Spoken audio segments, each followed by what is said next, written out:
শেষ করছি। সবাইকে সংগ্রামী শুভেচ্ছা।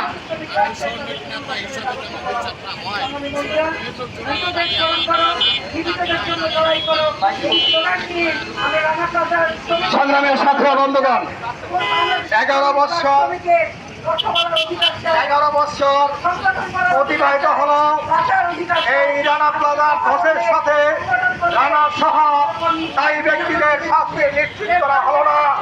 সংগ্রামী সাথে বন্ধুগণ, রানা প্লাজার শ্রমিক এবং আহত শ্রমিক এবং নিহত শ্রমিক এবং পরিবার তারা দাঁড়ে দাঁড়ে ঘুরছে, তারা চিকিৎসার জন্য ঘুরছে, তারা পুনর্বাসনের জন্য ঘুরছে।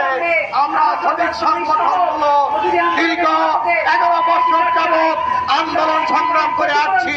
আজ পর্যন্ত ক্ষতিগ্রস্ত শ্রমিক এবং পরিবারকে পুনর্বাসন এবং আহত শ্রমিকদের সুচিকিৎসা, সন্তানদের লেখাপড়ার দায়িত্ব কোনো কিছুই হয় নাই। আমরা রানা সহ সকল দায়ী ব্যক্তিদের সর্বোচ্চ শাস্তি নিশ্চিতের দাবি জানাই।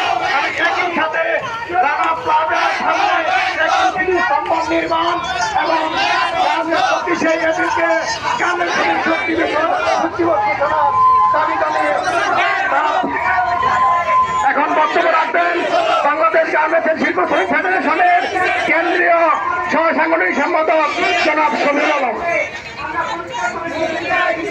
সংগ্রামী ছাত্র বন্ধুরা, আমি প্রথমেই 2013 সালের 24শে এপ্রিল আজকের এই দিনে এই ভবনটি ধসে যারা নিহত হয়েছেন তাদের আত্মার মাত্রা কামনা করছি এবং যারা পঙ্গুত্ব বরণ করে মানবতার সঙ্গে জীবনযাপন করছেন তাদের সুস্থতা এবং তাদের পরিবারের সাথে সমবেদনা জ্ঞাপন করে আমি আমার সংক্ষিপ্ত বক্তব্য শুরু করছি।